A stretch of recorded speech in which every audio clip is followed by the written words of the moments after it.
नमस्ते, this is भूमिका Modi here, founder of natural healing care. आज आप लोगों के समक्ष एक बहुत ही महत्वाकांक्षा वाला टॉपिक लेके आई हूँ, वो है कर्मा।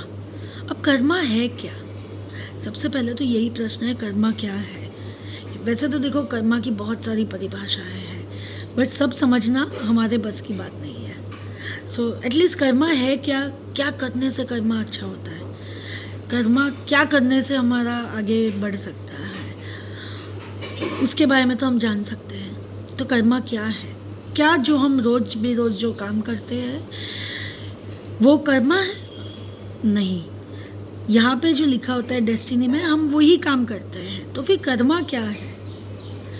उसके लिए एक छोटी सी स्टोरी आप लोगों को बोल रही हूँ, आप वो सुनिए, आपको डेफिनेटली पता चलेगा कर्मा क्या है। एक गांव में एक गरीब माँ बाप थे, उसके 4 छोटे बच्चे।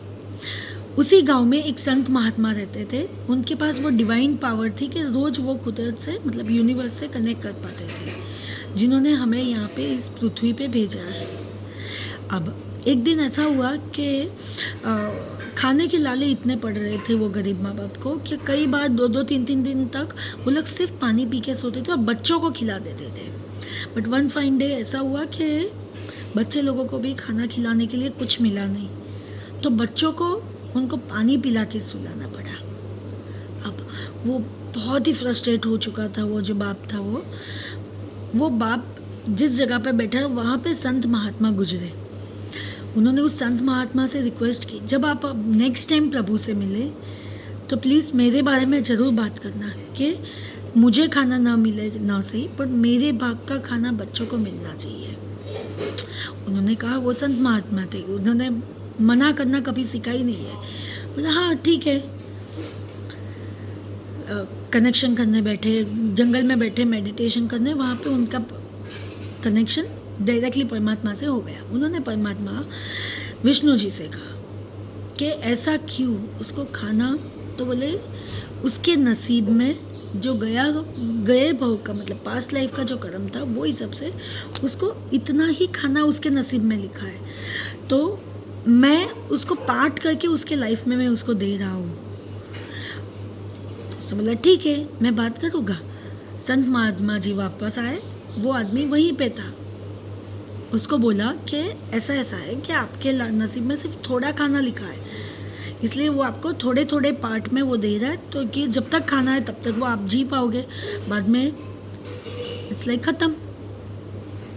उसने कहा कोई बात नहीं है, अब आप नेक्स्ट टाइम जाओ तो उनको सिर्फ एक रिक्वेस्ट करना कि जितना खाना है ना सब मुझे भेज दो एक ही बार में।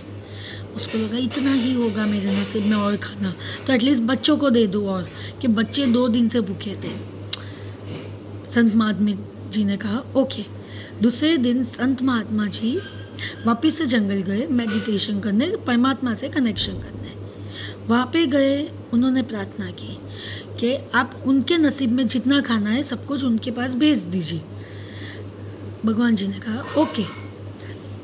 गए वापस, बहुत सारा खाना वो गरीब आदमी को मिल गया, बहुत, मतलब इतना मिला कि आराम से 100 लोग खा सके। पहले भरपेट उसने अपने बच्चों को खिलाया, उसने उसकी बीवी को खिलाया, उसने भी थोड़ा सा खाया।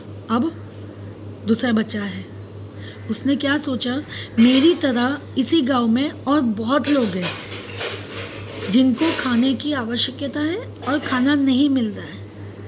उसने वही से ही बहुत सारे लोगों को उसने बुलाया कि आओ मेरे वहाँ पे यूँ खाना है करके, तो सभी लोग खा के गए। दूसरा दिन हुआ, तीसरा दिन हुआ, वो गरीब आदमी के वहाँ उसके बाद कभी भी खाने का प्रॉब्लम हुआ ही नहीं। संत महात्मा जी आश्चर्यचकित हो गए, अरे भगवान जी ने तो ऐसे कहा था, क्या मेरे सुनने में कोई प्रॉब्लम हुई थी? उन्होंने भगवान जी को वापस से पूछा कि भगवान जी, आप ही ने कहा था कि इसके नसीब में सिर्फ इतना खाना है, और आपने पूरा खाना उसको दे दिया, उसके नसीब वाला, तो अब ये खाना कहाँ से आता है? भगवान जी ने कहा यस, उसके नसीब में उतना ही खाना था, बट उसने जो कर्म किया, उसके मन में ये जो सोच आई, जो उसके पास ज़्यादा है, जो उसके काम का नहीं है, वो किसी और को बहुत काम का है, उसने उसको दिया और सभी लोग खा के गए।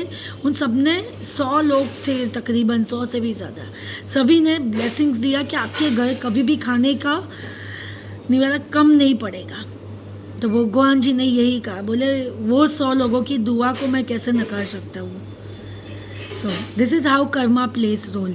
उसके नसीब में नहीं था, पर फिर भी उसकी ये पॉजिटिव सोच, हेल्प करने की जो सोच थी, उसी से ही देखा जाए तो उसके बहुत अच्छे कर्मा बन गए। अच्छे कर्मा बनने की वजह से ब्लेसिंग्स मिला। ब्लेसिंग्स से क्या हुआ, उसके घर पे कभी भी खाने के वांदे नहीं पड़े, मतलब खाने का कोई प्रॉब्लम नहीं पड़ा। उसके बच्चे और वो दोनों पति पत्नी सुखी से खा पी के वो लोग अब जी रहे हैं। So this is how karma works. Helping other is the biggest karma you will be doing, biggest good thing. But कभी भी अगर आप किसी को हेल्प करो ना, तो ये सोच के मत करना कि आप उसको हेल्प कर रहे हो, आप अपने खुद के अच्छे कर्मा बांधने के लिए आप हेल्प कर रहे हो। सो सोच के देखना, कभी भी किसी को हेल्प चाहिए तो इमिडिएटली खड़े रहना। Thank you.